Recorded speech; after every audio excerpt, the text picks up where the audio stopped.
জীবনে শুনেছেন নিজের বিয়ের আসনে কেউ শালিকাকে কিডন্যাপ করে পালায়? মায়ের রাগী কণ্ঠে বলা কথায় সামনে গাড়িতে হেলান দিয়ে বসে থাকা বর্ষণের কোনরূপ হেলদোল দেখা গেল না।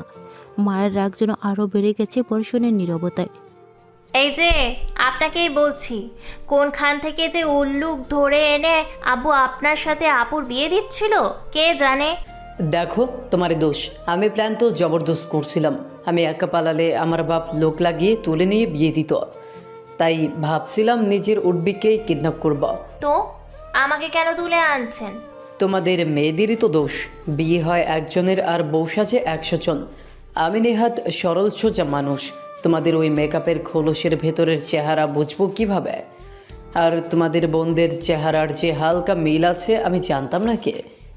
ভাই, কিডন্যাপ করবি ভালো কথা, তবে যাকে কিডন্যাপ করবি তার বায়োডাটা তো আগে দেখে নেওয়ার উচিত ছিল। আমি তোমার যথেষ্ট বড়, তুই তুকারি করবা না একদম। আর আমি কি প্রফেশনাল কিডন্যাপার নাকি যে এত খোঁজ লাগিয়ে কিডন্যাপ করব? মায়ের দীর্ঘশ্বাস ফেলে বলে, আমাকে ফেরত দিয়ে আয় ভাই। আমার আব্বু না এলে ভাববো আমি কাউরে না কাউরে নিয়ে জানি ভাগছি। ভাবছই তো তোমার বোনের উঠবিকে নিয়ে। মায়ের চারিদিকে তাকিয়ে কিছু খুঁজতেছে, পরক্ষণে একটা গাছের ডাল নিয়ে বর্ষণের পিছনে লেগে পড়েছে পিটাবে। বর্ষণ আহমেদ এবং নেহেল আহমেদ এবং বিথি বেগমের একমাত্র ছেলে, বয়স 26, পেশায় একজন গায়ক। ছোট থেকে এই গানের দিকে চোখ ছিল আলাদা, যেটা বড় হওয়ার পর পেশায় পরিণত করেছে। মেয়েরা ওর পাগল, তবু ওর কাউকে ভাল লাগে না। ওর মতে বিয়ে করবে ভিন্নভাবে, আর ভালোবাসাটা হুট করে হয়ে যাবে। এই জন্য এই বিয়েতে মত ছিল না, তবু তার বাপ তো তার মতোই তেরা বিয়ে করাবি। এই জন্যে আজকের নিজের বাড়ি থেকে পালিয়ে হবু শ্বশুর বাড়িতে লুকিয়ে ঢুকে উঠবিকে অজ্ঞান করে কিডন্যাপ করে বহুদূর নিয়ে আসছে। মেয়েটার জ্ঞান ফেরার পর জানল সে নাকি বউ না। এটা কোনো কথা? সকল কষ্টে বিফলে গেল। আরে মেয়ে, থামো থামো। আমার ফ্যান ক্লাবের মেম্বার নাকি তুমি এত দূর করাচ্ছ যে? মায়া বিরক্ত হয়ে বলে, আমি বাসায় যাব। আমি প্রফেশনাল কিডন্যাপারের মতো এখন তোমার বাপকে কল করে মুক্তিপণ চাইতে পারবো না। নিজ দায়িত্বে বাড়ি চলে যাও। আজব লোক তো আপনি। আমি কি করে যাব? আর কোন জঙ্গল টাইপের এলাকায় আনছেন? আশেপাশে গাড়ি ঘোড়াও তো দেখছি না, যাব কিভাবে? আপনার গাড়ি আছে তো, পৌঁছে দেন না ভাই।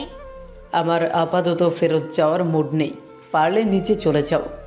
ভাল লাগে না কিন্তু, প্লিজ আমি রিকোয়েস্ট করতেছি। সুন্দর করে বলো। মায়া দীর্ঘশ্বাস ফেলে বলে, ভাইয়া, আমাকে একটু ফেরত দিয়ে আসুন না প্লিজ। বর্ষণ ঘর বিরোধিতা করে বলে, আমি তোমার ভাই না, সো এটা গ্রহণযোগ্য হবে না। আচ্ছা দুলা ভাই, দিয়ে আসেন না আমাকে বাসায় প্লিজ প্লিজ। এবার তো ঠিকভাবে বলছি। না, এবার হয়নি, কারণ আমি তোমার বোনকে বিয়ে করছি না। মায়ের অবস্থা বর্তমানে রেগে নাকের ডগা লাল হয়ে আছে। ফেলে রাখা ডালা পুরনো হাতে নিয়ে মায়া খানিকটা এগিয়ে বলে, আব্বে ইয়ার, তুই গাড়ি চালিয়ে আমাকে দিয়ে আসবি নাকি আজকে নিজে থেকে বয়সের ছোট মেয়ের ডালের বাড়ি খাবি? ঠিক কর। ভয় দেখাচ্ছ নাকি? আমি 3 গুনবো, এর মধ্যে সিদ্ধান্ত নিন। 1 2। বর্ষণ মায়ের থ্রি বলা পছন্দ অপেক্ষা করিনি। চট জলদি গাড়িতে উঠে বসেছে বাধ্য ছেলের মতো। এভাবে ছোট একটা মেয়ের হাতে ডালের বাড়ি খেয়ে মান সম্মান খোয়ানোর কোনো মানে হয় না। মায়াও চুপচাপ গাড়িতে এসে বসেছে। বর্ষণ একবার মায়ের পানি ছেড়ে ড্রাইভ করে শুরু করেছে। পুরো বিয়েবাড়িটাই কেমন শুনশান নীরবতায় সে আছে। আমিনুল হক রাগ সংবরণ করার চেষ্টা করছে যথাসম্ভব। বড় মেয়ে বউ সেজে বসে আছে, অথচ বন নাকি উদাও। এটা ফাজলামো হচ্ছে নাকি? আমিনুল হক এবং মিথিলা হকের 2 মেয়ে। বড় মেয়ে মোহনা, সে অনার্স 2য় বর্ষের শিক্ষার্থী। তার 2 বছরের ছোট মায়া, বর্তমানে তার এইচএসসি পরীক্ষা শেষ হয়েছে। মোহনা বেশ ভদ্র এবং শান্তশিষ্ট, কখন কোথায় কিভাবে চলতে হবে ভালো মতোই জানে। আর মায়ের শান্তভাবে কিছু করতে পারে না, রাগটাও কেমন যেন কন্ট্রোলে রাখতে পারে না। বন্ধুর ছেলের সাথে মেয়ের বিয়ে ঠিক করেছিলেন, যা বর্তমানে চরম ভুল সিদ্ধান্ত মনে হচ্ছে। সব কিছুর মধ্যেই হুট করে দেখা গেল বর্ষণকে যে মায়ের সাথে এখানে উপস্থিত হয়েছে। আমিনুল হক কিছু না ভেবেই ছোট মেয়েকে চর বসিয়ে দিয়েছেন। আমাকে সান্ত্বনা দিবে না, তাই না? তোমার বড় বোনের বিয়ে আর তুমি এখানে না থেকে অন্য জায়গায় টোটো করছিলে, শেষে নিজের বড় বোনের হবু বরকে নিয়ে ঘুরছিলে। মিথিলা হক নিজের পেছনে মেয়েকে আড়াল করলেন। তিনি জানেন তার স্বামী রাগ করলে মাথা ঠিক থাকে না তার। দুজনকে একসাথে দেখে যা মন চায় ভাবছো কেন? আগে তো কথা শোনো। কি শুনবো? বর্ষণ, কোথায় ছিলে তুমি? আর মায়ার সঙ্গে? বর্ষণ কিছু একটা ভেবে বলে, আমার জিএফও তাই, ওর সাথে পালাচ্ছিলাম। পরে ভাবলাম এখানেই তো বিয়ে করতে পারবো, তাই ফেরত চলে আসলাম। বর্ষণের কথায় যেন একটা বিস্ফোরণ ঘটল। মায়া তো চোখ বড় বড় করে বর্ষণের দিকে তাকিয়েছে। এ লোক কেন এভাবে ফাঁসাচ্ছে বেচারিকে? জীবনে এর সাথে আগে কথা তো দূরে থাক, দেখাও করিনি। দেখুন ভাইজান, সব বাদ দিয়ে আমরা বরং আপাতত বাচ্চাদের খুশির ব্যাপারে ভাবি। আমরা তো জানতাম না ওরা পছন্দ করে, এই জন্য জোর করে বিয়ে দিচ্ছিলাম। এখন যেহেতু ওরা নিজেরাই স্বীকার করেছে, তাহলে ওদের বিয়েটা দিই। ওরা আগে বলতে পারেনি, এখন মেহমান কি হবে? আমার বড় ভাইয়ের ছেলে আছে, সিআইডি অফিসার, ছেলে ভালোই। আপনারা বললে আমি তার সাথে বিয়ে করাতে চাই মোহনার। এভাবে আপনাদের বাড়ির 2 মেয়েই আমাদের বাড়ির বউ হবে। আমিনুল হককে তার স্ত্রী বুঝিয়েছেন ভালো মতো বিদায়, তিনিও সম্মতি দিয়েছেন। মাঝখানে মায়া কিছু বলতে চেয়েছিল, কিন্তু কেউ শোনেনি। মায়া, বর্ষণ এবং মোহনা অর্ণবের বিয়ে হয়েছে এবং তারা বর্ষণদের বাড়িতে এসে উপস্থিত হয়েছে। দুই বোনকে এক রুমে আপাতত রেখে গেছেন ফ্রেশ হওয়ার কথা বলে। কিছুক্ষণ পর খাবার নিয়ে এসেছেন বিথি বেগম এবং নীলিমা বেগম, মোহনার শাশুড়ি। এতক্ষণে দুই বোন ফ্রেশ হয়ে 3 পিস পরে বসে আছে ঘোমটা দিয়ে। নীলিমা বেগম মৃদু হেসে, দুজনেরই বিয়ে হয়তো অনাকাঙ্ক্ষিতভাবে হয়েছে, এজন্য তোমার মনে আতঙ্ক বিরাজ করতে পারে, কিন্তু ভয় পাওয়ার কিছু নেই। আমরা তোমাদের শাশুড়ি কম, মা বেশি, বুঝলে? অর্ণব বা বর্ষণ কিছু বললে আমাদের কাছে বিচার দিবা, আমরা মেরে দিব, কেমন? আহ ভাবি, তুমি তো দেখি 2 বৌমাকে নিজের পক্ষে নিয়ে নিবা। নীলিমা বেগম মৃদু হেসে বলে, তুই ছোট ছোটই আছোস, ছেলের বউ আছে, তাও তোর ছেলে মানুষই গেল না। তা তোমাদের ওপর অনেক ধকল গিয়েছে, এখন খেয়ে নাও। দুই বোন তাদের কথায় চুপচাপ খেয়ে নিছে। তাদের কিছুক্ষণ পর প্রস্তুত করানো হয়েছে স্বামী কক্ষে যাওয়ার জন্য। আপু, আমি তোমার সাথে থাকবো, প্লিজ ওনাদের একটু ম্যানেজ করো না। আরে বুদ্ধু, কোথাও ঘুরতে আসিসনি? এটা তো শ্বশুর বাড়ি। মায়া ঠোঁট উল্টে বলে, আমি ওই ভণ্ড লোকটার সঙ্গে সংসার করব না। মোহনা হেসে বলে, সংসার করতে হবে না, খালি ওনার সাথে থাকিস তাহলেই হবে। ওদের দুজনকে যার যার স্থানে পৌঁছে দেওয়া হয়েছে। মায়াকে এখানে আসার পর যথাসম্ভব সাহস জুগিয়েছে এসেছে এতক্ষণ মোহনা। তবে এই মুহূর্তে ঘরে নিজেরই কেমন ইতস্তত বোধ হচ্ছে। সে তো তার স্বামী কেমন দেখতে তাই জানে না। বরাবরই গল্প উপন্যাসের প্রতি আলাদা একটা চোখ আছে মোহনার। বিদয় এখন তার মাথায় ঘুরপাক খাচ্ছে। এই লোক যদি এখন এসে বলে, আমার জীবনে অন্য একজন আছে, তোমাকে স্ত্রী হিসাবে রাখলেও কখনো ভালোবাসবো না, ব্লা ব্লা। এইসব ভাবতে ভাবতে বেচারি কখন বিছানায় হেলান দিয়ে ঘুমিয়ে পড়েছে খেয়ালই নেই মোহনার। কিছুক্ষণ পর অর্ণব রুমে প্রবেশ করে দেখতে পায় তার সদ্য বিয়ে করা বউকে। মেয়েটাকে যথেষ্ট মেচুর মনে হয়েছিল, কিন্তু কাণ্ড দেখে মনে হচ্ছে এও বাচ্চা। এভাবে কেউ ঘুমায় নাকি? বসে আছে, আবার ঘুমটাও দিয়ে রেখেছে। বিড়বিড় করে ঠিক করে শুয়ে দিয়েছে মোহনাকে। ফিরে সে বারান্দায় চলে গেছে। আকাশের পানি চেয়ে ভাবছে, 28 বছরে জীবনে বিয়ের কথা ভাবিনি কাজের চাপে, বাবা মাও তেমন জোর করেনি, অথচ আজকে ভাইয়ের জন্য বিবাহ বন্ধনে আবদ্ধ হয়ে গেলাম। বর্ষণ রুমে ঢুকেছে প্রায় 12টায়। ইচ্ছা করেই দেরি করেছে, ভেবেছিল মেয়েটা ঘুমিয়ে গেছে, তো হুট করে যা ঘটেছে তাতে কিছুটা অপ্রস্তুত হয়ে পড়েছে বেচারা। আপাতত নিজেকে অবলা পুরুষ মনে হচ্ছে। কি হচ্ছে এটা? বিয়ে মানে একটা সম্পর্কের বন্ধনে আবদ্ধ হওয়া। বিয়ে নামক সম্পর্কে একটি ছেলে ও একটি মেয়ে তাদের নতুন জীবন শুরু করে। মায়া ও বর্ষণের ক্ষেত্রে এই সম্পর্কের বন্ধনটা বোধহয় অন্য সবার থেকে আলাদা। বর্ষণ রুমে প্রবেশ করতেই তাকে মাছ ধরার জালে আটক করেছে মায়া। এটা যেন বর্ষণের পাওনা ছিল। এটা কি হচ্ছে? আমি কি মাছ নাকি এভাবে আটক করলে যে? বলে সেই জাল থেকে মুক্ত হয়েছে। মায়ের বর্ষণের কাণ্ড বোধহয় পছন্দ হলো না, তাই তো ওর দিকে বালিশ ছুঁড়ে, নিচে ঘুমাবেন, বিছানা আমার। মামা বাড়ির আবদার নাকি? ঘর আমার, বিছানা আমার, আর তুমি তো বোনাস। সো নিচে শোয়ার প্রশ্নই আসে না কোথা থেকে। আচ্ছা বলুন তো, আপনার প্যারা কি? এভাবে বিয়ে করার পিছনে নিশ্চয়ই কোনো উদ্দেশ্য আছে আপনার। বর্ষণ মৃদু হেসে বলে, একদম ঠিক ধরেছ। এই না হলে মিসেস বর্ষণ আহমেদ। আসল কথায় আসুন। বিয়ে আমার করতেই হতো। তোমার বোনকেই হয়তো আমাকে ধরিয়ে দিত জোর করে। আমার মনে হয়েছে তোমার বোনের থেকে তোমাকে বিয়ে করে আমার লাইফ ইন্টারেস্টিং হবে। সো এই জন্যই আমাকে এভাবে অপবাদ দিয়ে বিয়ে করলেন। মেয়ে লাগলে আমাকে বলতেন। আমার তো তোমাকে ভালো লাগছে, অন্য মেয়ে দিয়ে কি করতাম। আপনার মাথা, আপনি বিছানায় আসবেন না বললাম। এইদিকে পা বাড়ালে ঝাড়ু দিয়ে পা ভেঙে দিব। বর্ষণ ঠোঁট কামড়ে হেসে বলে, বোকা নাকি? ঝাড়ু দিয়ে আমার পা ভাঙতে পারবা না? অত কিছু জানি না, আপনাকে মারমু। ওকে, আসো ফাইট করি, যে জিতবে বিছানাদার।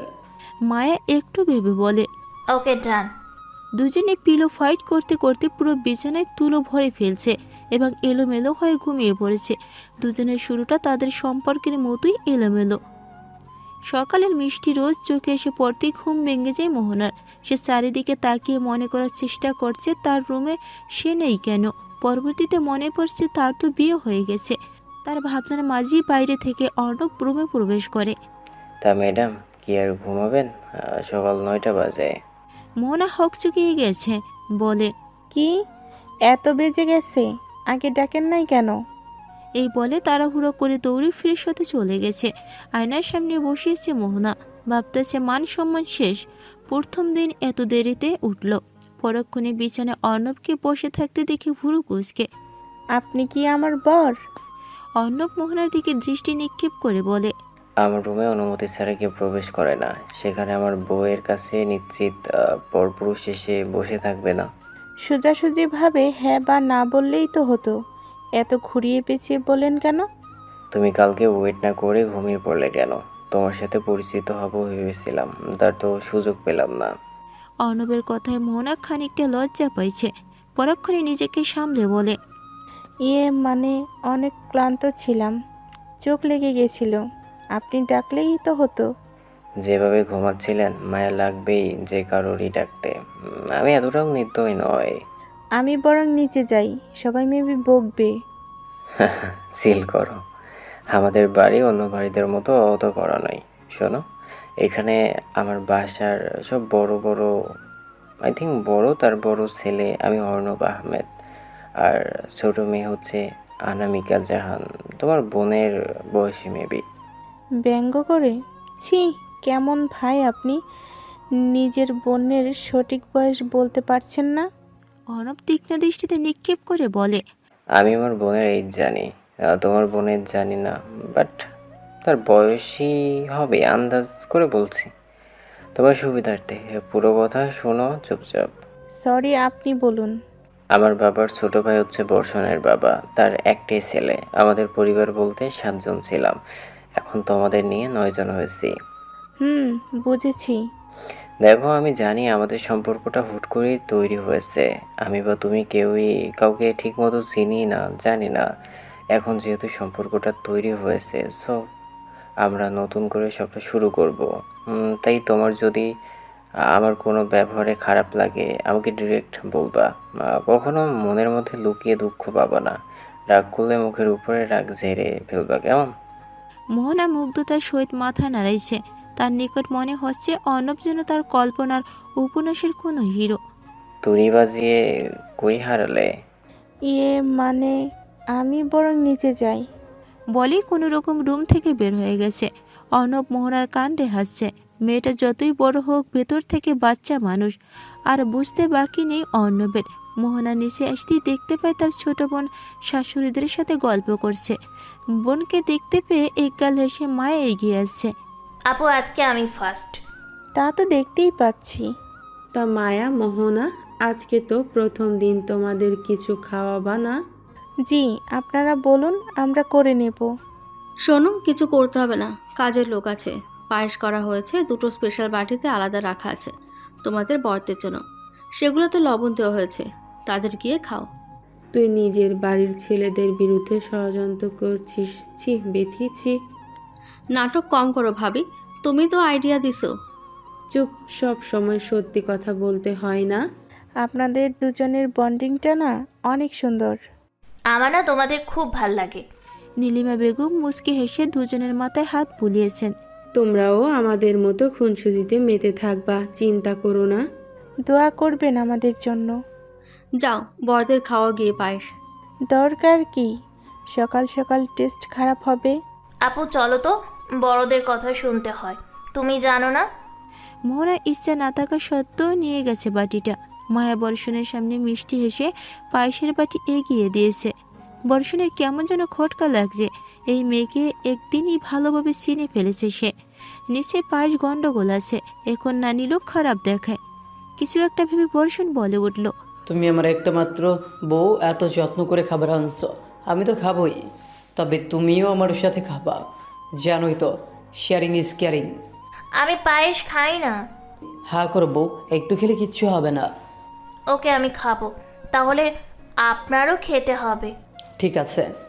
পরবর্তীতে দুজনকে একে অপরের পিছন লাগার দারুণ লবণাক্ত পায়েস খাওয়ানো লাগছে।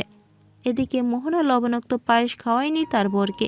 কেমন মায়া লাগছে তার। সে ভেবে পায় না তার বোনের নাম মায়া, অথচ তার মায়া লাগে বেশি। অর্ণব আচমকা পিছনে এসে পড়ায় কিছুটা অপ্রস্তুত হয়ে পড়েছে মোহনা। আপনি কিছু বলবেন? এটাও নাও। মোহনা ভুরুকুসকে অর্ণবের দিকে তাকিয়ে আছে। আসলে তোমাকে কিছু একটা দিতে বলেছিলাম মা, বুঝছিলাম না তোমার কি ভালো লাগবে। এজন্যই তোমার সম্পর্কে খোঁজ নিয়ে শুনেছি তুমি গল্প উপন্যাস পড়তে পছন্দ করো, তাই 5টা উপন্যাস বই কিনে আনলাম। আপনি না অনেক ভালো। আমি ভাবছিলাম বিয়ের পর বররা অনেক রাগী রাগী ক্ষোভ মার্কা হয়, বাট আপনি পুরোপুরি ভিন্ন। আজকে আমার কাজের জন্য বাইরে যেতে হবে, তুমি ঘুমিয়ে পড়ো কেমন। মোহনা বাদ্য মেয়ের ন্যায় মাথা নাড়াইছে। রাতের আকাশ যেন এক রহস্যময় ক্যানভাস। নিভে যাওয়া দিনের আলোকে বিদায় জানিয়ে ধীরে ধীরে নেমে আসে এক অপার্থিব নীরবতা। এই নীরবতার মাঝেই উপন্যাসের কয়েকটা পাতা পরেই ক্ষান্ত মোহনা। অন্য সময় হলে ঘুম না আসা অবধি পড়তে থাকতো, কিন্তু আজ কেন যেন অদ্ভুত লাগছে। তার মনে হচ্ছে তার জীবনটা কোনো উপন্যাসের মধ্যেই আটকা পড়েছে, হয়তোবা কোনো স্বপ্ন এটা। এই ভেবে একটা ডায়েরিতে লিখতে বসেছে তার স্বপ্নের কথা। সবাইকে নিয়ে লিখেছে, তবে অর্ণবকে নিয়ে লিখতে গিয়ে কেমন থমকে গেছে। তাকে দেখে মনে হয় সে যেন আমার কল্পনার উপন্যাসের পাতা ছিঁড়ে নেমে আসা হিরো। চোখে একরাশ নির্লিপ্তি, কথায় এক ফোঁটা মায়া। আর আমি তো নিছক পাঠিকা, ভাগ্যক্রমে হিরোর গল্পে অনাকাঙ্ক্ষিত নায়িকা। লেখাটা কয়েকবার দৃষ্টি আকর্ষণ করেছে তার। এইটা কি সে নিজে লিখল? অদ্ভুত, মানুষকে ক্ষণিকের নিজেই মায়া আটকে ফেলতে পারে কিছু মানুষ। অর্ণব হয়তো এমনই একজন। তবু কোথাও একটা অজানা সংখ্যা ধুকপুক করছে। জীবনের গল্প কি এতটা সহজে উপন্যাসের মতো এগোয়, নাকি পরবর্তীতে পাতায় লুকিয়েছে এমন কিছু যার জন্য এখনো সে একদমই প্রস্তুত না? নারীদের নিজস্ব কোনো ঘর নেই বলা যায়। বিয়ের আগে বাবার বাড়ি, পরে শ্বশুর বাড়ি, এমনকি স্মৃতির আছড়ে বসানো বাবার বাড়িতেও যেন তারা কেবল অতিথি। চিরপরিচিত দেয়ালগুলো কেমন যেন অজানা ঠেকেছে। কই আগে তো এমন লাগতো না। এখন বিয়ে হয়েছে বলে কি পর হয়ে গেছে?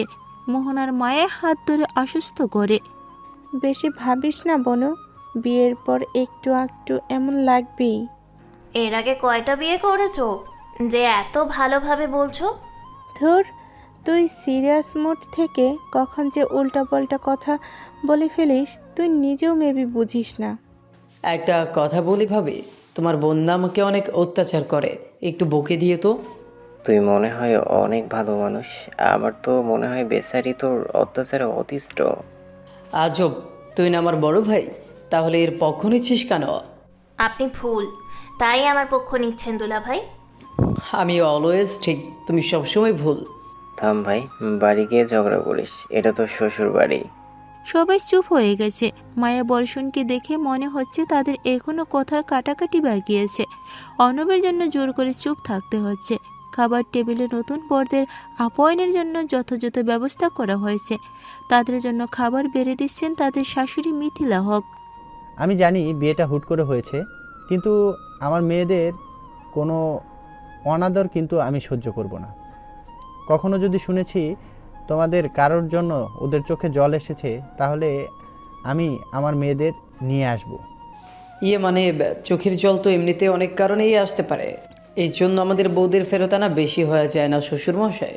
আপনার ছোট মেয়ে যে তিরিং বিরিং করে, এতে ব্যথা পেয়েও তো কাঁদতে পারে। অর্ণব বর্ষণের মাথায় কাটটা মেরে বলে, উনি বুঝিয়েছেন অত্যাচার কিংবা চিট করার বিষয়টা ইয়ার। তো সেটা খোলাখুলি বললেই তো হতো। আমিনুল হক দীর্ঘশ্বাস ফেলে বলে, দেখছো মিথিলা, কি মেয়ের জামাই জুটেছে। তোমার মেয়ে একে সামলাবে কি না তোমার মেয়ে সামলাচ্ছে। চিল শ্বশুরমশাই, একে অপরকে সামলে আমরা আপনার চিন্তা দূর করব। আসলে ও একটু এমনই, কিছু মনে করবেন না আঙ্কেল। তবে মায়া ওর সাথে ভালোই থাকবে, চিন্তা করবেন না। মিথিলা হকও স্বামীকে আশ্বস্ত করেছেন, বিদায় উনি শান্ত হয়েছেন। তবে এই বর্ষণ এমন কেন, এই ভেবে মায়ের মাথা খারাপ হয়ে যায়।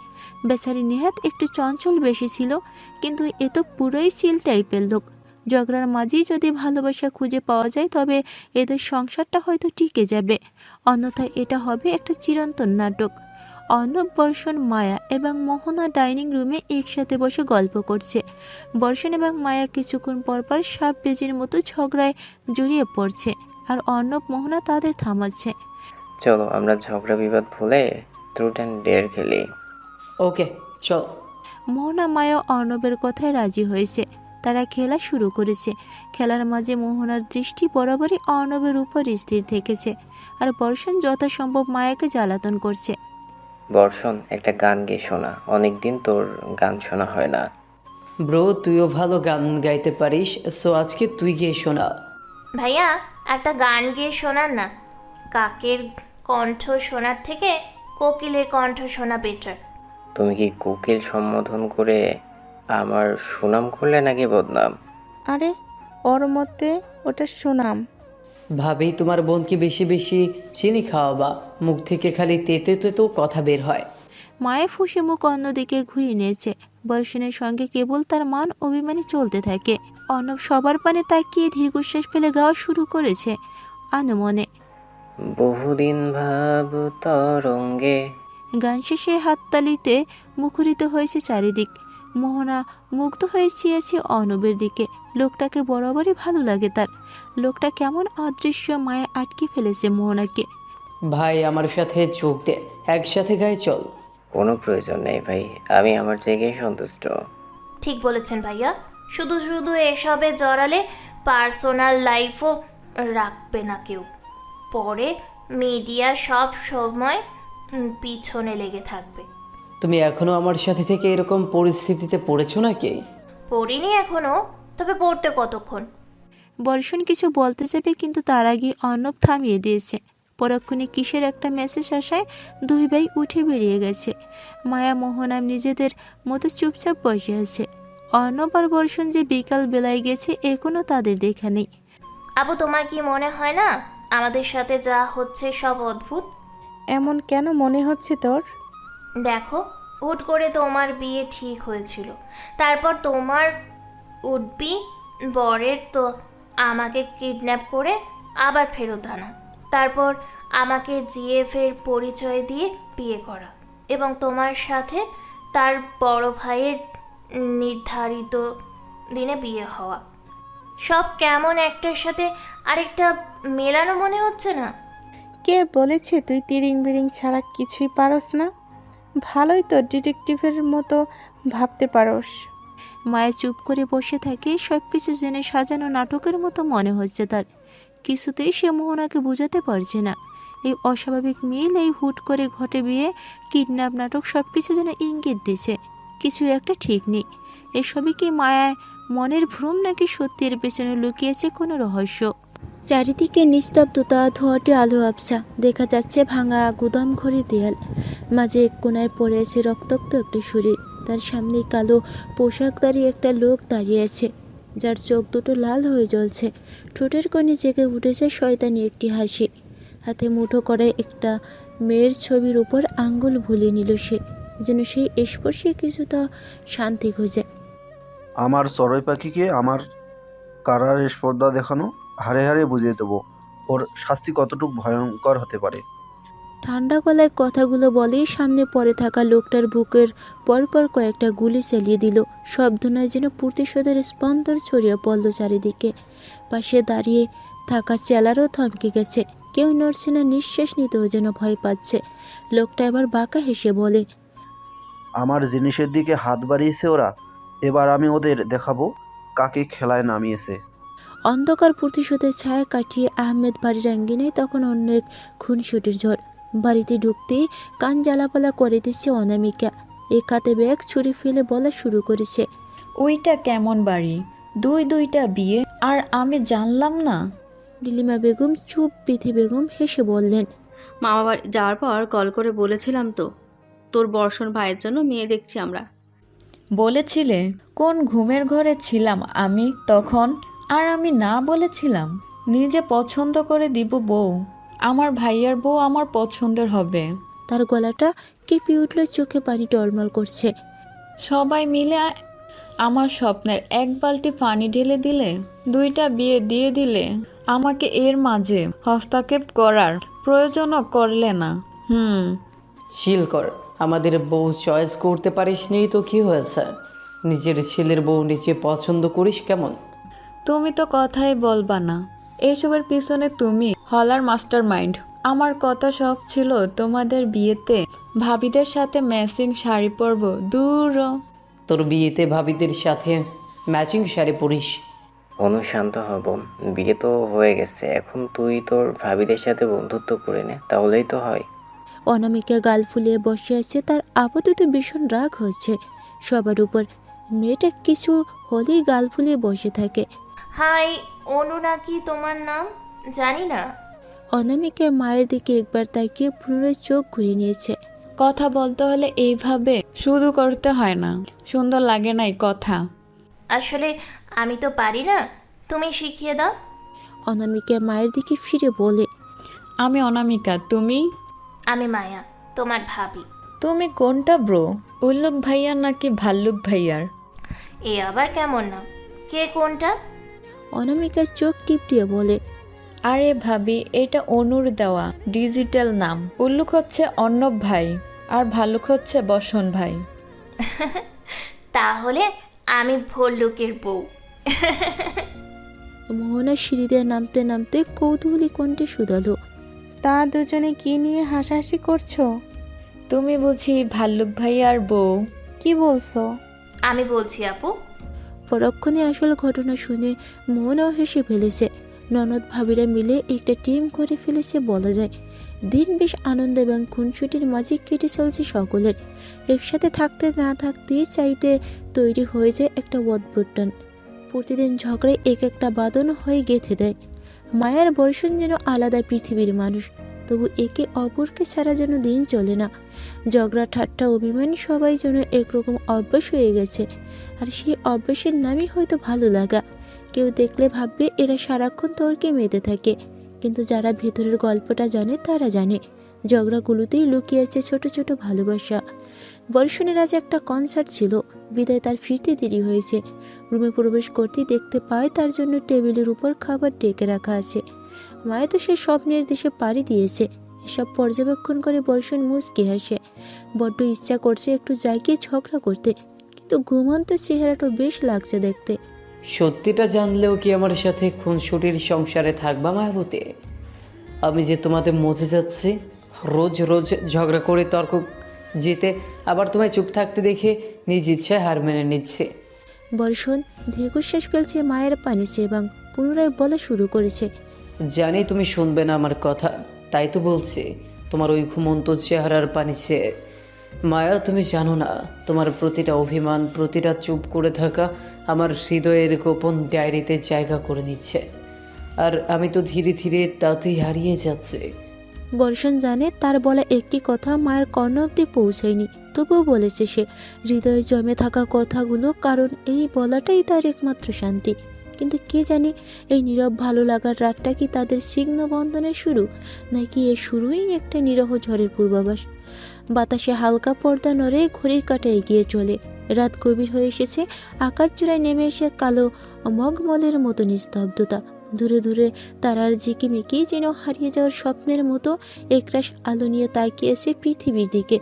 চারটা আদো মুখে উঁকে দিচ্ছে সাদা মেঘের চাদর সরিয়ে। আলোর চেয়ে যেন ওর চোখে বিষাদ বেশি, চারপাশে এক অদ্ভুত নিস্তব্ধতা। তবু যেন সেই নীরবতা অনেক কথা বলে দিচ্ছে। মোহনা অনেকক্ষণ যাবৎ অর্ণবের দিকে তাকিয়ে কিছু একটা বলার চেষ্টা করছে, কিন্তু পারছে না। এটা বুঝতে পেরে অর্ণব নীরবতা কাটিয়ে বলে উঠছে, কাউকে যদি কিছু বলতে ইচ্ছা হয় ইতস্তত বোধ করবে না। যত নীরব থাকবা তত জড়তা তোমায় আঁকড়ে ধরবে। মানে আসলে অর্ণব মোহনার সামনে এসে বসে হাতে হাত রেখে বলে, আমি তোমার পাশে আছি সবসময়, তোমার বন্ধু আমি। কোনো কিছু বলার থাকলে বলে ফেলো, এত আমদামদা করে না। মোহনা দূরে সরে গিয়ে চুপচাপ বিছানায় শুয়ে বলে, না থাক, অন্য একদিন বলবো, এত জরুরি কথাও না এটা। অর্ণব পূর্তি উত্তরে মুচকি হাসছে। হয়তো মেয়েটার জড়তা বুঝেছে সে। সকাল প্রায় ফ্রেন্ডের বাড়িতে গেছিল অনামিকা, এখন প্রায় বিকাল পেরিয়ে গেছে। দেরি হওয়ার মূল কারণ সেখানে ঘুমিয়ে পড়েছিল আর তাকে কেউ ডাকেনি। সন্ধ্যার নরম আলোটা আর নেই। রাস্তাঘাটে হালকা ঝাপসা অন্ধকার নেমে এসেছে। গাড়ির শব্দ কমে গেছে, মানুষজন যেন ছড়িয়ে পড়েছে নিজেদের গন্তব্যে। অনামিকা হাঁটছে একা। সিনজিও যেন আজকের দিনের মতোই বিদায় নিয়ে ফেলেছে। তেল শেষ আর আধা ঘন্টা পথ, তবু একা বেরোতেই হচ্ছে তাকে। আশ্চর্য হলো, সত্যি ভয় বা দুশ্চিন্তা কোনো অনুভূতি কাজ করছে না ওর মধ্যে। শুধু একটা নিঃশব্দ অনুভূতি পিছন পিছন চলছে, যেন কেউ এক দৃষ্টিতে তাকিয়ে আছে। নিঃশব্দে হাঁটছে ওর ছায়ার মতো। কিছু একটা ভেবে পিছনে তাকাতেই দেখতে পায় কালো পোশাকধারী একটা লোক অন্য একটা লোককে বেদম প্রহার করছে অনবরত। অনামিকা যেন ফ্রিজ হয়ে গেছে তার অবস্থানে। কালো পোশাকধারী লোকটা আচমকা অনামিকার দিকে এগিয়ে আসতে শুরু করেছে। বেচারি চাইলেই দৌড়তে পারছে না, পা কেমন জমে গেছে। দেখুন না, আমি চোখে দেখতে পাই না, ছাইরা দেন। লোকটার মুখ ঢাকা, তবে ভালোভাবে বোঝা যাচ্ছে সে হাসছে। তা মেয়ে দেখতে না পেলে ভয় পাচ্ছ কিভাবে? আমার পরিবারে আমি এক পিচ্চি মেয়ে, প্লিজ ছাইরা দেন, মায়েরা না। আঙ্কেল ভাই, বাসা কই তোমার? মেয়েরে বডি পাঠানোর জন্য জানতে চাচ্ছে না। লোকটা কিছু না বলে ফোনে কি যেন একটা লিখলো। পরক্ষণে অপর একটি লোক গাড়ি নিয়ে হাজির হয়েছে। লোকটি গাড়িতে উঠে অনামিকার দিকে তাকিয়ে বলল, গাড়িতে উঠে অ্যাড্রেস দাও, না হলে উপরে যাবা এমনিতেই। রাত বিরিতে একা একা বের হও কেন পিচ্ছি মানুষ? আমি তো বড়ই, আমার কি দোষ? ঘুমোই তো দেরি করে ফেলেছে। হয়েছে, গাড়িতে উঠো, পৌঁছে দিচ্ছি। তুমি মুখ খুললেও আমার কিছু হবে না। সো ফার্স্ট টাইম তুমি ছেড়ে দিচ্ছি। অনামিকা চটপট গাড়িতে উঠে একগাল হেসে, ওয়াও, আপনি তো হার্টেস্ট টাইপের লোক হলেও দেখেছি মায়া দয়া আছে একটুও। প্রতি উত্তরে লোকটা কিছু বলেনি। অনামিকাকে তার গন্তব্য পৌঁছে দিয়ে চলে গেছে নিজস্ব পথে, কিন্তু পিছনে ফেলে গেছে কৌতূহলী অনামিকাকে। তার আপাতত ইচ্ছে জেগেছে এই লোকের চেহারা দেখবে। বাড়িতে পা রাখতে সকলের হাজারো প্রশ্নের সম্মুখীন হতে হয়েছে অনামিকাকে, তবুও তার মন মস্তিষ্ক জুড়ে কিছুক্ষণ আগের ঘটনা ছেয়ে আছে। তার ননদিনী প্রেমিক আছে নাকি? কাকে নিয়ে এত ভাবছ? আরে ভাবি, কি যে বলো, আমার আবার প্রেমিক। ভাইয়াদের জন্য অসম্পূর্ণ। অর্ণব ভাইয়া এনকাউন্টার করে দিবে আর বসন ভাইয়া ফ্যানদের দিয়ে কেলানি খাওয়াবে। গোপনেও তো থাকতে পারে। হতে পারে লুকিয়ে রাখছো, কাউকে বলছো না ভাইদের ভয়ে। আরে তেমন কিছু না, আজকে উপরে যাইতে চাই না, এটা নিয়ে ভাবছিলাম। তুমি ঠিক আছো? কিছু হয়েছিল নাকি? ব্যথা পাইছো? ফার্স্ট এড বক্স আনবো? অনামিকা তার সাথে ঘটে যাওয়া সকল কথা বলছে মোহনা এবং মায়াকে। তুমি আর একা রাতে যেও না, লোকটা যদি উড়িয়ে দেয় এবার।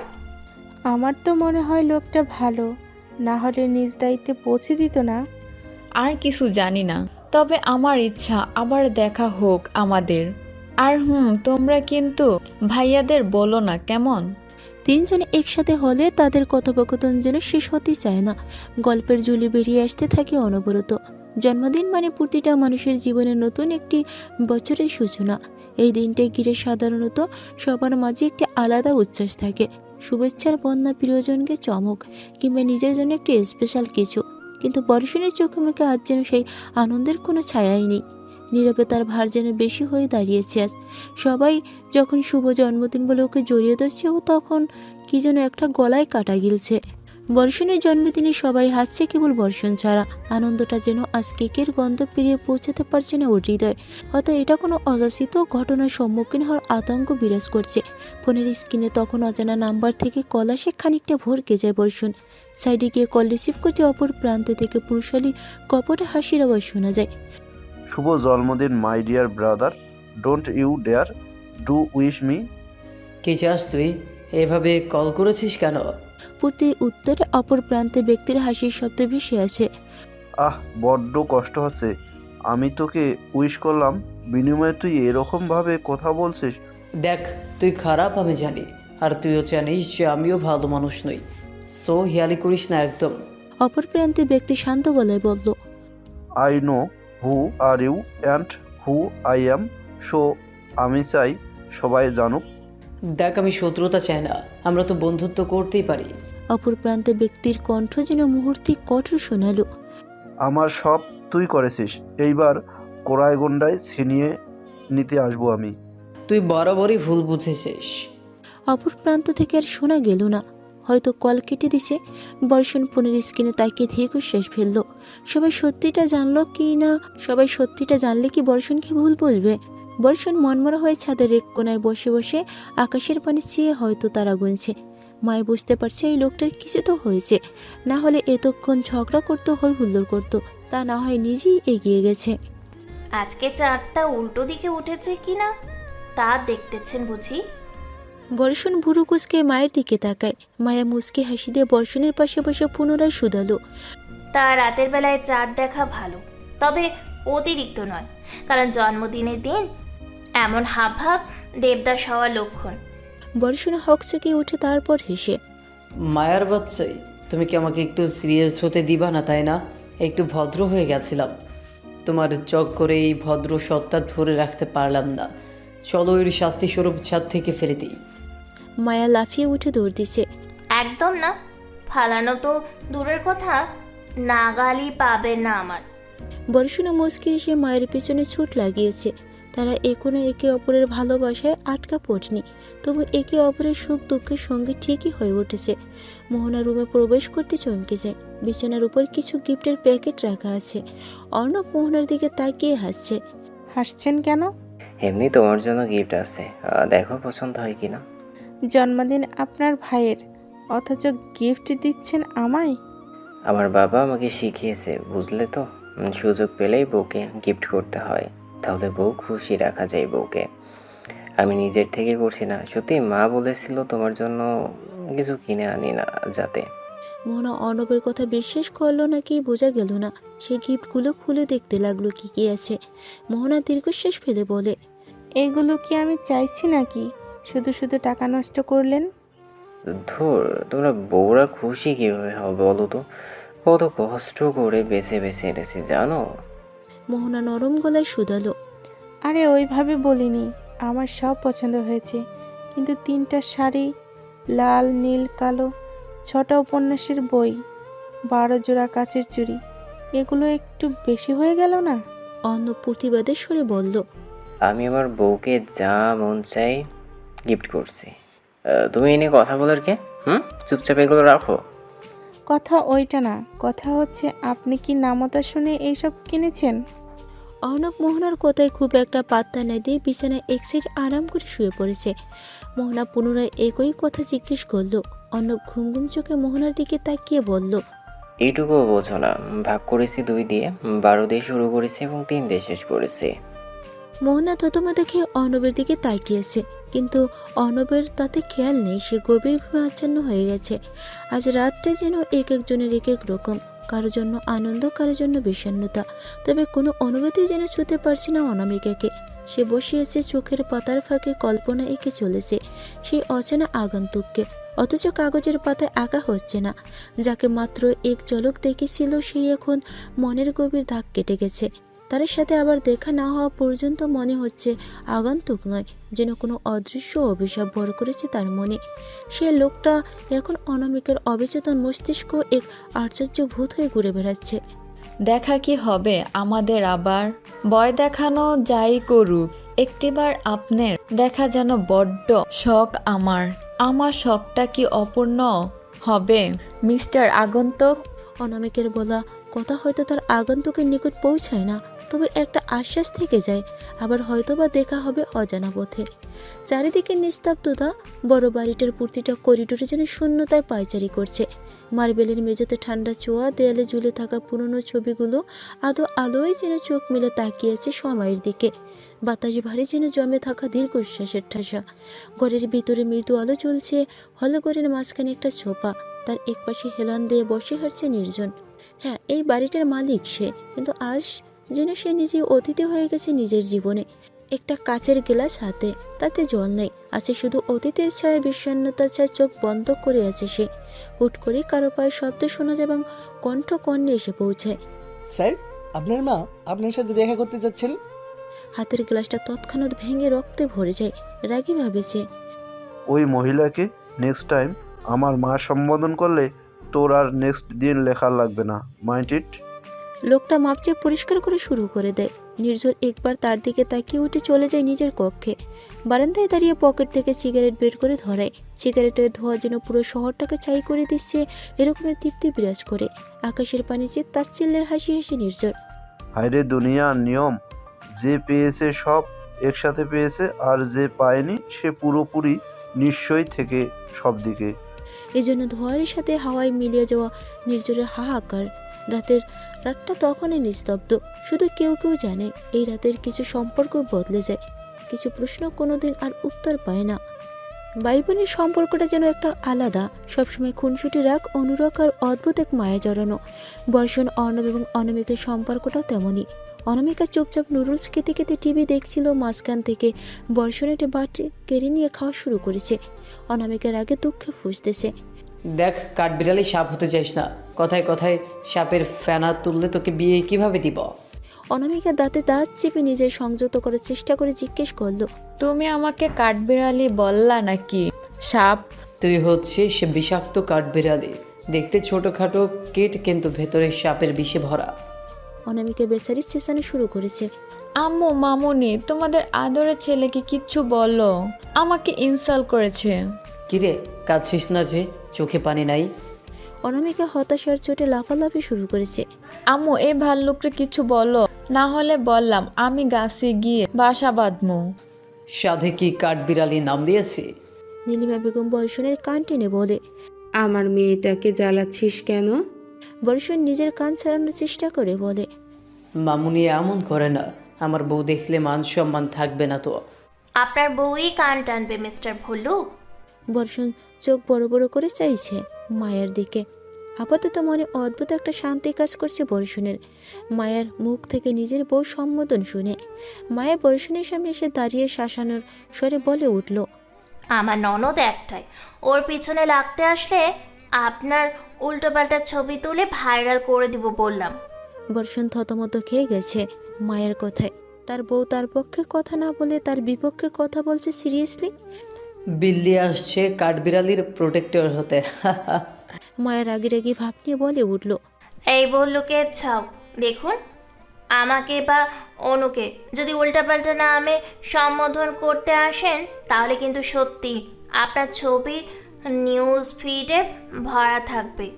বর্ষণ প্রতিবেদের সুরে বলল, লাইক সিরিয়াসলি, তোমরা আমাকে ভাল্লুক বললে দোষ নেই, আর আমি একটু বিল্লি আর কাঠবিড়ালি বললেই দোষ? দুনিয়াটা মহিলা যাত্রা দখল করে নিল। আমার মতো নিরীহ অবলা পুরুষদের পক্ষে কেউ নেই। বিথি বেগম ছেলের কান টেনে দিয়ে বললেন, এত নাটক কই থেকে শিখছো? আর কার থেকে শিখব? অবশ্যই বাবার থেকে শিখেছি। নেহাল আহমেদ তীব্র প্রতিবাদ জানান ছেলের কথায়। আমি এই উল্টোপাল্টা কথা বলি নাই বউ, তুমি তো জানো আমি নিরীহ পুরুষ। দেখো মা, নিরীহ পুরুষ হিসেবে দাবি করছি নিজেকে। বিথি বেগম স্বামীকে তাড়া করা শুরু করেছে। তোমরা আর বদলালে না, তোমাদের সাথে থেকেই সবগুলো বিগড়ে গেছে।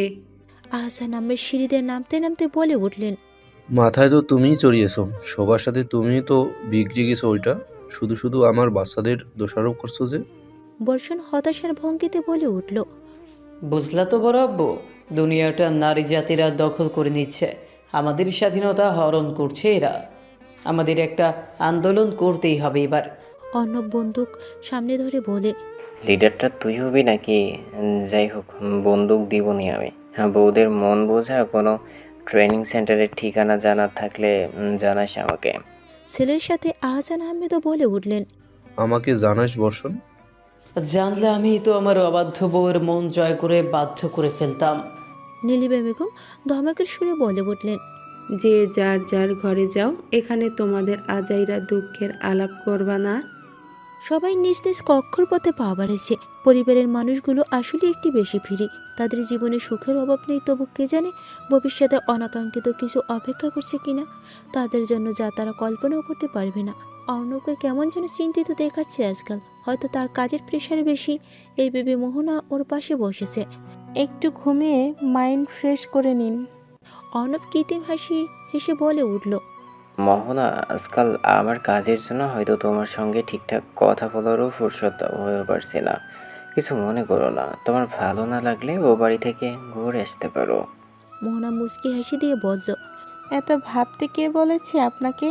আমি এখানে দিব্যি আছি। এটা তো আমার সংসার, ব্যস্ততা তো আসবেই। এর জন্য হতাশ হয়ে কি হবে? আপনি বরং নিজের শরীরের দিকে নজর দিন, পরে দেখা যাবে কাজের জায়গায় অজ্ঞান হয়ে গেছেন। অর্ণব চোখ ছোট ছোট করে বলল, বাহ, তুমি তো দেখছি বেশ জ্ঞানী। মোহনা মুচকি হেসে বলল, আর আপনি হচ্ছেন গুণী জ্ঞানী, গুণীতে মিশে আমাদের সংসার। অর্ণব মুখের হাসি প্রসারিত করে বলল, সম্পর্কের শুরুটা ভুল দিয়ে হলেও বেশ মিলিয়েছে আমাদের সুন্দর সংসারটা। মোহনা বালিশ ঠিক করে দিয়ে বলল, কথা হয়েছে বহুত, এবার একটু ঘুমিয়ে নিন, না হলে আমার কথাই সত্য হবে। অর্ণব মোহনাকে টেনে বসিয়ে তার কোলে মাথা রেখে শুয়ে পড়েছে। মাথায় হাত বুলিয়ে দাও, ঘুমাবো। মোহনা প্রতি উত্তরে হেসে অর্ণবের মাথায় হাত বুলিয়ে দেওয়া শুরু করেছে। লোকটাকে দেখা বোঝা যাচ্ছে তার ভিতরে হয়তো কোনো অযাচিত জিনিস নিয়ে চিন্তা আছে, তবে তা হয়তো সে মোহনাকে জানাবে না। মোহনার এতে কিছু যায় আসে না, কারণ এই লোকটা ভালো থাকলে যে তার হবে। রাতের কোন প্রহর চলছে তা বোঝা মুশকিল। শহরটা যেন ঘন অন্ধকার চেয়ে গেছে। নিঃশব্দ জীবন নিঃস্পন্দ। সেই নিস্তব্ধতা ছেদ করে কেবল দুইটি ছায়ামূর্তির উপস্থিতি টের পাওয়া যায়। মুখোমুখি দাঁড়িয়ে বর্ষণ এবং নির্জন, দুজনেই কালো পোশাকে নিজেদের আবৃত্তি করে রেখেছে, যেন অন্ধকারের সাথে একাত্ম হয়ে গেছে তাদের অস্তিত্ব। নিস্তব্ধতা কাটিয়ে বর্ষণ বলে উঠল, আমাকে তো ঘৃণা করিস, তাহলে সত্যিটা লুকাতে হেল্প কেন করছিস? নির্জন এর মাঝে কোনো প্রতিক্রিয়া দেখে গেল না। সে গা ছাড়াভাবে বলে উঠল, সত্যি মিথ্যা অত কিছু দিয়ে কাজ নেই আমার। তোর সত্যি লুকায়নি, বরং আমার সম্পর্কে খোঁজ চলছে। এইসবই আড়াল করেছিস। তোকে এত গুজব কে শোনায়? তোর একারই চেলা আছে নাকি? আমারও কতগুলো চেলা ফেলা আছে, তাদের থেকেই খবর নিছি। এত রাতে এখানে কেন এসেছিস? ঘরে বউ তো ডাকবে, তারপরে রাত বিরেতে পরকিয়া করতে বেরিয়েছে। ও যে ঘুমায় সকালের আগে উঠবে না। এর মধ্যে যদি পানিতেও নিয়ে ফেলে দিই তাহলে ওখানে ভেসে থেকে ঘুমাবে। নির্জর প্রতি উত্তরে হয়তো একটু হাসলো, তা অবশ্যই দেখা বোঝা গেল না। আহ, পাইছিস, দেখে মূল্য দিচ্ছিস না। এই দিকে আমি যে নিঃস্ব। আমি আছি তো, নিঃস্ব কেন হবি? আর চড়ুই পাখিকে পাওয়ার শখ কি বাদ দিয়ে দিলে? আমি ওকে চাই, খুব কষ্ট করে চাই, কিন্তু ওর কাছে আমার কোনো অস্তিত্ব নেই। আমি চাইলেও ওকে জোর করে এনে আমার নৃশংস জীবনে সঙ্গী করতে পারবো, কিন্তু বর্ষণ ভুরু কুচকে জিজ্ঞেস করল, কিন্তু কে? নির্জর আকাশের দিকে তাকিয়ে বলল, ওর আমার দ্রুত বহুল, কখনোই ও আমাকে ভালোবাসবে না। জোর করে কাউকে নিজের করা পেল তা যেন পাওয়া যায় না রে বর্ষণ। তুই নিজেই বলিস আমাকে ঘৃণা করিস, অপছন্দ করিস, তাও কিন্তু আমার কাছে মনের দুঃখ প্রকাশ করে ফেলিস। তুই বাইরে থেকে নিজেকে শক্ত দেখালেও ভেতর থেকে বহুত নরম। তুই বড্ড বেশি কথা বলিস।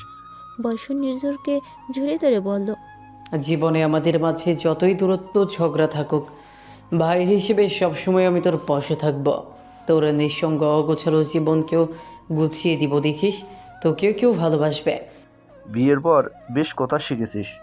আর বলিস না, সারাদিন তো ঝগড়াতেই কেটে যায়। শুরুটা নিশ্চয় তুই করেছিস।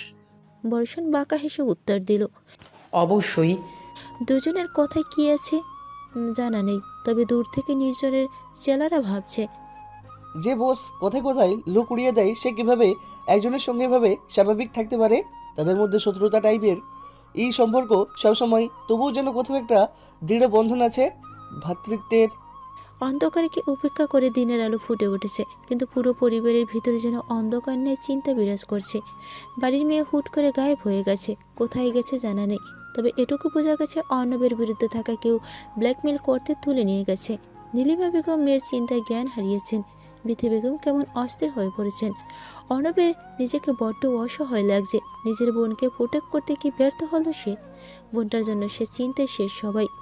অর্ণব যথাসম্ভব নিজেকে শান্ত রাখার চেষ্টা করে, খোঁজ লাগিয়ে চলেছে, কিন্তু ফলাফল বারবারই শূন্য। শুধু একটা চিঠি পাঠানো হয়েছে অর্ণবের কাছে। এবার শোধ তোলার পালা। তুই অফিসার আমাদের বিরুদ্ধে গেছিস, এখন দেখ তোর বোনের কি অবস্থা হয়। নিজেকে বারবার অপরাধী লাগছে অর্ণবের। তাদের কোনো লোকেশনও পাওয়া যাচ্ছে না। তবে কি অনামিকা চিরতরে হারিয়ে যাবে? কোথায় নিয়ে গেল তাকে? অর্ণব পারবে তো তার ছোট্ট বোনটাকে ঠিকভাবে ফিরিয়ে আনতে? বিপদ কখনো বলে কই আসে না। বিপদে পড়লে কেউ হতাশ হয়ে পড়ে, আবার কেউ তীব্র মনোবল নিয়ে বিপদকে কাটিয়ে তোলার চেষ্টা করে। অনামিকার অবস্থা ঠিক দুটোর মাঝামাঝি। তাকে কিছু লোক কিডন্যাপ করেছিল, কিন্তু বর্তমানে সেই তাদের গুরু হয়ে দাঁড়িয়েছে। তাদের দিয়ে এটা ওটা আনিয়ে খাচ্ছে, কথা না শুনে বকতেছে। মনে হচ্ছে তাকে কিডন্যাপ করা হয়নি, বরং সে বেড়াতে এসেছে। এক লোক আরেকজনের কানে ফিসফিস করে বলে উঠল, এরা সামলানো তো ভারী মুশকিল, এরা উড়াই দিই। অনামিকা ভুরু কুচকে চেয়ার উঠিয়ে বাড়ি দিছে লোকটার পায়ে। সান্ডা মার্কা চেহারা, আবার সান্ডা কণ্ঠ, ফিস ফিসিয়ে বললেও শোনা যায়। আমাকে উড়ানোর কথা ভাবলে বললাম প্রত্যেককে নিয়ে উড়বো। আমার ভাইয়াদের চিনো না, সান্ডার দম। এদের মধ্যে একজন লোক হতাশ হয়ে বলে উঠছে, বইন তুই যা, আমাকে দোষ হইয়া গেছে, তোরে উঠাইয়া। অনামিকা তীব্র প্রতিবাদ জানিয়ে বলে উঠছে, হ্যাঁ যা বললে হলো নাকি? আমাকে উঠানোর সময় মনে ছিল না? এখন আমাকে আপ্যায়ন করবি তোরা সবাই। আমার যখন মনে হবে তোদের আমাকে উঠানোর শাস্তি শেষ হয়েছে, তখন নিজে চলে যাব। লোকগুলো ভীষণ হতাশ। এই মেয়েকে মারতে নিষেধ করা হয়েছে উপর মহল থেকে, কিন্তু এ মেয়ে যা করতেছে। নির্জন খোঁজ লাগিয়ে জেনেছিল বর্ষণের একজন ফ্যামিলি মেম্বারকে উঠানো হয়েছে। ও সাথে সাথে আন্দাজ করতে পেরেছিল কি কাজটা করেছে। এজন্য অনামিকাকে এদের থেকে তুলে তাদের ডেরায় পা রেখেছিল। কিন্তু বেচারা ভিতরে দৃশ্য দেখে ভেবে পাচ্ছে না ওর কাকে সেভ করা উচিত, অনামিকাকে নাকি ওই লোকগুলোকে। অনামিকা এক চেয়ারে বসে আছে, সামনে আরেক চেয়ার রেখে তাতে পা রেখে আরাম করছে। দুটো লোক বাতাস করে যাচ্ছে অনবরত। সামনে লোকের জন্য খাবার আনছে। একজন ফোন ধরে আছে টিভি ধরার মতো করে। আমি কি ভুল জায়গায় এলাম? একজন লোক নির্ঝরকে দেখে বুঝতে পেরেছে হয়তো সে অনামিকাকে নেওয়ার জন্য কোনো সওদা করতে এসেছে, তাই নির্ঝরের কথা বলার পূর্বেই সে বলে উঠছে, ভাই কোনো সওদা করণ লাগবো না, আপনি খালি এ মাইয়ারে নিয়ে যান, এ যাইতেছে না, শুধু আমাদের জ্বালিয়ে শেষ করতেছে। অনামিকা লাফিয়ে ছুটে আসছে তার কালো পোশাকধারী আগন্তুকের কাছে। ওয়াও, আপনি আমাকে বাঁচাতে এসেছেন? আপনি তো অনেক খারাপ মানুষ। থুকু, ভালো মানুষ। নির্ঝর শান্ত কণ্ঠে বলে উঠল। Follow me. অনামিকা ভদ্র মেয়ের মতো নির্ঝরের পিছু পিছু গাড়িতে উঠেছে। আমি বাড়িতে যাব না, আগে আপনার মুখ দেখব। নির্ঝর অনামিকার পানে তাকিয়ে বলে উঠল, তুমি কি বুঝে কথা বলছো আমার সাথে, নাকি ব্রেনটা কিডন্যাপ করতে ভুলে গিয়েছিলে লোকগুলো তোমাকে ওঠানোর সময়? আরে ওই রকম কিছু না, আমি পুরোপুরি হেলদি। আমার শুধু আপনাকে দেখার শখ জেগেছে। গুগলে সার্চ দিবা ঘূর্ণিঝড় এবং তারপর যে ঝড় দেখতে পাবা ওটাই আমি। একটুই তো দেখতে চাই, এমন করছেন কেন? আপনার চেহারা কি এতই দামি যে দেখাই যাবে না? নির্ঝর ভাবলেশীনভাবে বলে উঠল, বহুত দামি, যা তুমি এফোর্ড করতে পারবা না পিচ্ছি। এখন চুপ থাকো, তোমাকে পৌঁছে দিয়ে আমার আরও কাজ আছে। ওই তো মারামারি করতেই যাবেন, ওই কোনো গুরুত্বপূর্ণ কাজের তারিফ পড়ে না। 1 মিনিট এর জন্য মুখ দেখা, এতে আপনার মুখ মৌমাছি কামড়ে দিবে না। তোমার সেলিব্রিটি বাইকে দেখে নিও, তাতেই হবে। তোমার বাসা চলে আসছে, নামো। অনামিকার চোখ বড় বড় করে তাকিয়েছে। নির্ঝর বন্দুক বের করে অনামিকার দিকে তাক করে বলে উঠল, তুমি কি বাসার ভেতরে যাবা নাকি উপরে? অনামিকা ঢোক গেলে জলদি গাড়ি থেকে নেমে দৌড়ে বাড়ির ভিতরে চলে গেছে। নির্জল সেদিকে তাকিয়ে ফোনে কিছু একটা লিখে কাকে যেন সেন্ড করলো এবং গাড়ি স্টার্ট দিল তার নিজস্ব গন্তব্যে। অনামিকা বাড়িতে পা রাখতেই সবাই তার উপর এক প্রকার ঝাঁপিয়ে পড়ার মতো অবস্থা হয়েছে। বর্ষণ অনামিকার মাথায় হাত বুলিয়ে, তুই নিশ্চিত ওই লোকগুলো নাজেহাল অবস্থা করে ফিরে এসেছিস? অনামিকা খানিকটা ভাব নিয়ে বলে উঠছে, অবশ্যই ভাইয়া। এইদিকে আমরা চিন্তায় শেষ, ওইদিকে উনি গুন্ডাদের পেছনে লাগতে গেছেন। ওরা যদি কিছু করতো তখন? নেক্সট টাইম থেকে তোর বাইরে যাওয়া বন্ধ। অনামিকা হতাশ ভঙ্গিতে বর্ষণের দিকে তাকিয়ে আছে। ওর বডিগার্ডের ব্যবস্থা করে দিবনি, ওকে ঘরবন্দি করো না মামনি। অর্ণব এসে অনামিকাকে জড়িয়ে ধরছে এবং কপালে চুমু খেয়ে বলে উঠছে, বোনু, তুই ছাড়া আমরা সবাই অসহায় হয়ে পড়েছি রে। একটু সাবধানে চলাফেরা কর প্লিজ। জানিস তো আমাদের শত্রুরা ওত পেতে থাকে আশেপাশে, কিভাবে আমাদের ক্ষতি করা যায়। তোমার বোন কি দুর্বল নাকি? সবাইকে পাগল করে ফেরত আসা ক্ষমতা আছে তার। অর্ণব খানিকটা হাসছে বোনের কথায় এবং পরক্ষণে বলে উঠছে, তুই আসলে একটা পাগলি। কি লাগবে বলবি, ভাইরা সব এনে দিব। অনামিকা ভাবুক ভঙ্গিতে বলে উঠল, উফ, একটা কিউটের ডিব্বা এনে দাও যে আমার বদলে পেটাবে আর আমার সাথে বডিগার্ডের এর মতো থাকবে। অর্ণব ভুরু কুচকে বলে উঠছে, বডিগার্ড চাচ্ছিস নাকি অন্য কিছু? কিউট ছেলে দিয়ে তোর কাজ কি? আরে আমি তো মজা করছিলাম, তুমি সিরিয়াস হচ্ছ কেন? অর্ণব কিছু একটা বলবে তার আগেই বিথি বেগম থামিয়ে দিয়েছেন এবং তাকে বলে উঠছেন, মেয়েটা ফিরেছে, এখনো ফ্রেশ হোক তারপর খাবে। তুইও ওপরে যা, একটু বিশ্রাম নে। বিথি বেগমের কথায় দুজনেই দুজনের রুমের উদ্দেশ্যে এগিয়ে গিয়েছে। অনামিকা ফিরে আসার আজকে তার পছন্দের সব কিছু রান্না করা হয়েছে এবং ভাইরা গিফটের বন্যা বইয়ে দিছে। ভাবিরা তো তাকে বেশ যত্ন করছে। সবার ছিন্ন পেয়ে অনামিকার মনে হচ্ছে মাঝে মাঝে অতিরিক্ত ছিন্ন পাওয়ার জন্য যদি কিডন্যাপ হওয়া লাগে তাহলে মন্দ হয় না। মায়া অনামিকাকে হালকা ধাক্কা দিয়ে জিজ্ঞেস করলো, কি ভাবছো ননদিনী? ভাবছিলাম এভাবে সবার যত্ন আত্মীয় করলেই আমি নিজ ইচ্ছায় বারবার কিডন্যাপ হব। আম্মু, তুমি এমন করলে আমার কান ছিঁড়ে যাবে, তখন তোমার কান কাটা মেয়েকে কেউ তো নিবে না। সমস্যা কি? আমাদের সাথেই থেকে যাবি সবসময়।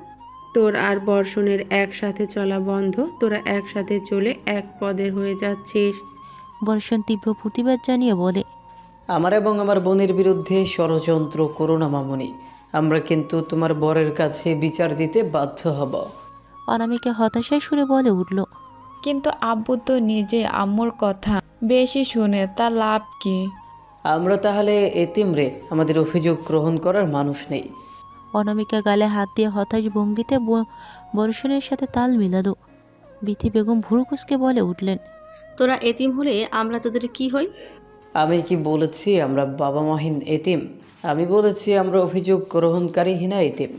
নীলিমা বেগম বিথি বেগমকে সান্ত্বনা দেওয়ার সুরে বলে উঠলেন, তুই ওর কথায় পাত্তা দিচ্ছিস?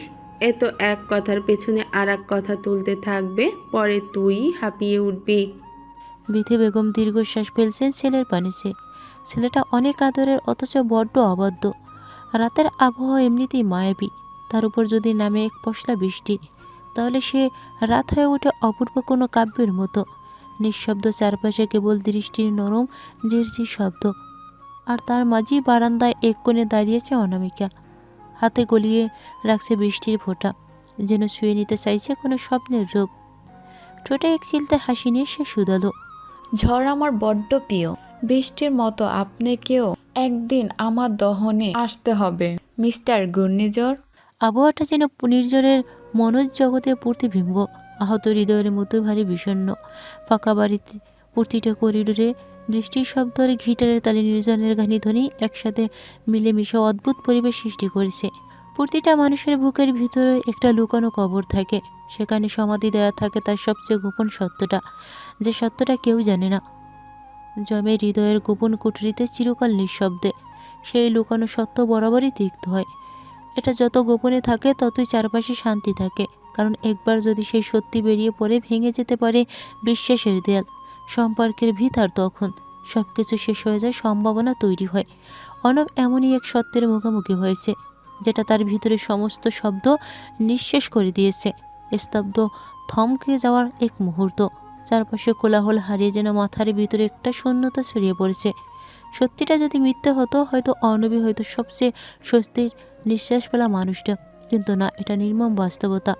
এমন একটা সত্য যা শুধু অর্ণবকে নয়, পুরো পরিবারটাকেই নাড়িয়ে দেবে ভীষণভাবে। মামুনি কিভাবে সামলাবে নিজেকে চাচ্ছ? সেই শক্ত মানুষটা পারবেন তো এই ঝড়ে ভেঙে না পড়ে দাঁড়িয়ে থাকতে? আর বাকিরা? অর্ণবের বুকের মধ্যে যেন হাজারটা প্রশ্ন ধরে বেড়াচ্ছে, কিন্তু উত্তর নেই একটারও। এক দৃষ্টিতে তাকিয়ে থাকে সামনের ডেস্কে ছড়ানো ফাইলগুলোর দিকে, কিন্তু ভাবনা তার মনে চলতে থাকা কুয়াশার ভিতর। ঠিক তখনই আবির এগিয়ে এসে গলার স্বর নরম করে বলে উঠল, স্যার, আপনি ঠিক আছেন তো? আপনাকে খুব অস্বাভাবিক লাগছে। আপনি বরং আজ বাড়ি যান, বাকি কাজ আমরাই সামলে নেব। একটা দীর্ঘশ্বাস ফেলে গলা পরিষ্কার করে অর্ণব বলল, প্রয়োজন নেই, আমি ঠিক আছি। এই মুহূর্তে তার পিছনে ফেরার সুযোগ নেই। এভাবে হাল ছেড়ে দিলে চলবে না, সত্যর গোড়া অবধি যেতে হবে। কারণ যতক্ষণ পর্যন্ত না পুরোটা জানছে ততক্ষণ নিজের ভিতরে অস্থিরতা থামবে না। হয়তো তখনই সে বুঝতে পারবে আসলে কি ঘটেছে, আর তখনই সে ঠিক করতে পারবে কি করবে, কিভাবে এগোবে। নির্জনের একটা শখ আছে, সে বরাবরই তার বাগানে যত্ন করে। ছোট্ট টবের গাছ হোক কিংবা বড় আম গাছ, তার চোখে সবই সমান প্রিয়। যেন ওরা কথা বলে তার সঙ্গে নীরবে। প্রতিদিন সকালে নিজের হাতে পানি দেয় প্রতিটি পাতায়, প্রতিটি গুঁড়িতে। গাছে পানি দেওয়ার সময় ওর চোখে এক ধরনের কোমলতা খেলে যায়, যে কোমলতা হয়তো কেউ কখনো দেখে না। গাছগুলোর পাতায় জলের ফোঁটা জমে জকমক করে যখন, তখন নির্জন যেন একটু শান্তি হয়। সেই মুহূর্তে কেউ বলতেই পারবে না এই মানুষটা কতটা নিঃসংকোচে নির্দয়তার সঙ্গে অন্যের জীবন উড়িয়ে দিতে পারে। কেউ বোঝে না মানুষের পৃথিবীতে যতটা নির্মম, সে গাছ জগতের জগৎ ঠিক ততটাই কোমল। নির্জনের কেমন অদ্ভুত লাগলো, মনে হলো কেউ আড়াল থেকে ছবি তুলছেই ভেবে ছুটে চলল দূরে, যেখানে আন্দাজ করতে পেরেছে মানুষ আছে। পরক্ষণে একটা মেয়েলি কণ্ঠা আর্তনাদ শোনা গেছে। নির্জন শব্দ অনুসরণ করে এগিয়ে গিয়ে দেখতে পায় অনামিকা হাত ধরে দাঁড়িয়েছে, খানিকটা কেটে রক্ত বেরিয়ে এসেছে। নির্জন বিরক্ত হলো কিনা বোঝা গেল না, তবে অনামিকার প্রত্যুত্তর ভূত দেখার মতোই। নির্জনের কেমন যেন অদ্ভুত লাগছিল, বুকের ভিতর হালকা খসখস করেছিল। ছায়ের মতো কিছু একটা চোখে পড়তে মুহূর্তে সিদ্ধান্ত ছুড়ে দিল ছুরিটা, ঠিক সেখানে যেখানে তার অনুমান কেউ লুকিয়েছিল। মেয়েলি কণ্ঠের একটা চাপা আর্তনাদ কানে এলো। নির্জনের চোখ কুঁচকে গেল নিমিষে, নিঃশব্দ পায়ে এগিয়ে গেল সে। গলার স্বর একটু বদলায়নি, ঠান্ডা হিসেবে অথচ বিস্ময়। কে? সামনে একটা চিরচেনা মুখ অনামিকা, হাত চেপে ধরে রেখেছে সে। রক্ত গড়িয়ে পড়ছে খানিকটা, ঠোঁট কাঁপছে, ভয় কেমন যেন লাগছে। নির্জনের চোখে বিরক্তির ছাপ নেই, তবু মেয়েটির চোখে এমন ভয় যেন সে একটা রক্ত পিপাসু নরবিশেষ দেখছে। এক মুহূর্ত চুপচাপ তাকিয়ে থেকে নির্জন শান্ত গলায় বলল, টুল ছিল। অনামিকা নড়ল না, চোখ বড় বড় হয়ে গেছে, উত্তর নেই। কথা বলছো না যে? বেশি ব্যথা পেয়েছো? এখানে আসলে কিভাবে? কথার সুরে রাগ নেই, রয়েছে এক ধরনের কোমলতা। নির্ঝর ধীরে ধীরে তার দিকে এগিয়ে গেল, পকেট থেকে একটা রুমাল বের করে ঠান্ডা গলায় বলল, দাও দেখি কতটুকু লেগেছে। ভয় পাচ্ছ রক্ত দেখে? বোকা মেয়ে, এইটুকুতে মারা যাবা না। অনামিকা এবার মুখ খুলল, স্বরটা কাঁপছে। তুমি এখানে আর আমাকে এভাবে ব্যথা কেন দিচ্ছ? দিলা, তুমি তো এমন নও। নির্ঝর মৃদু হেসে বলল, ব্যথা তো দিলামই না ঠিক করে। যদি নেক্সট টাইম এমন লুকিয়ে আসো তাহলে আমার পার্সোনাল কুমিরের সুইমিং পুল আছে, সেখানে ফেলে দেবো। তারপর কুমিরদের থেকে কামড়ের ব্যথা পাইও। উফ, এটা ঠিক নয়। তুমি মানে আপনি কি ওই ঘূর্ণির লোকটা? নির্ঝর শান্ত কণ্ঠে শুধালো, আমার বাড়িতে বেশি মানুষ আসে না।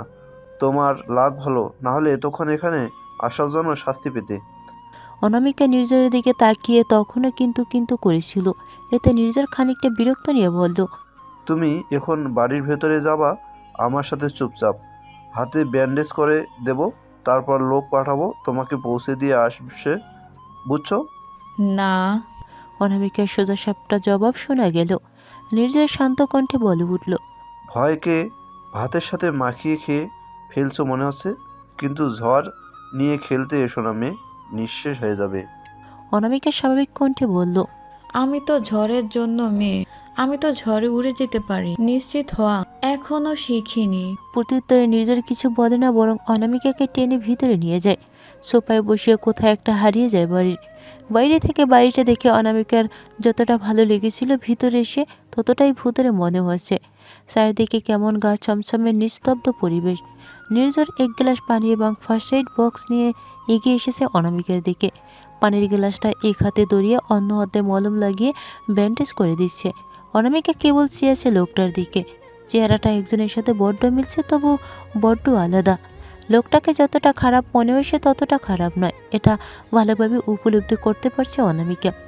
হাতের ব্যান্ডেজ করা শেষ হতেই এক লোকের উপস্থিতি টের পাওয়া যায়। তার সাথে অনামিকাকে বাড়ি পাঠিয়ে দিচ্ছে নির্ঝর। সে বুঝতে পারছে মেয়েটা তার সাথে জড়িয়ে পড়তে চাইছে, কিন্তু নির্ঝর যে চায় না মেয়েটাকে কষ্ট পাক।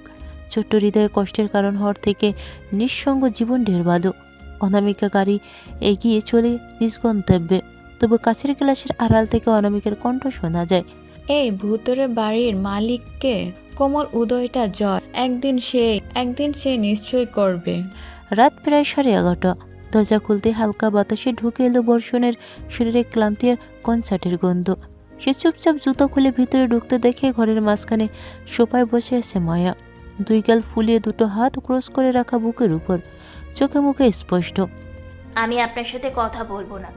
টাইপ অভিমান। বর্ষণ একটু থমকে দাঁড়ালো, তারপর একটু নরম গলায় বলল, বলি বিড়ালটা যত গম্ভীর কেন?